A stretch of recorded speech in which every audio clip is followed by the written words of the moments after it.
дитяча історія, яка розповідає, власне, про всім нам відомі цінності, про дружбу, про любов, про справедливість.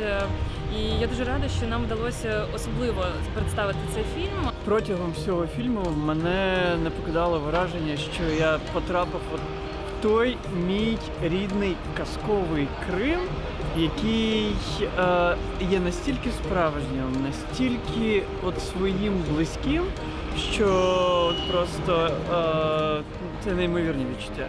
Дети всегда любят волшебство, да? Они всегда верят в волшебников. Этим фильмом мы попытались раскрыть, что на самом деле волшебство — это не сказочный дедушка-старец. Волшебство — это любовь к родине. Волшебство — это любовь к родной земле, любовь к традициям, любовь к своему народу.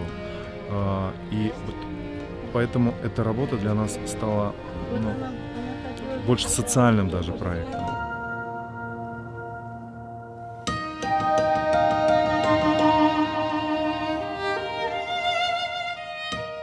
Сонце сяє, по свіжій траві розцвітають квіти, гаї вбираються зеленим.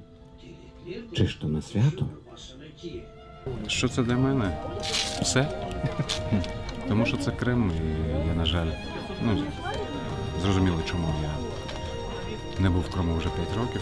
Для мене в цьому дуже велика символіка, що саме сказка. Тут така мудрість, така, і так, дійсно, там багато непрофесійних акторів, так, ми можемо говорити про якийсь художній рівень, але зараз все, що пов'язано з Кримом, ми оцінюємо не лише з художньої точки зору. Сказка, вона настільки проста, і вона мене так тронула своєю простотою, какой-то искренностью, без всяких долгих интриг. Она настолько простая, что как-то для меня это было сильно. Спасибо вам за теплые слова.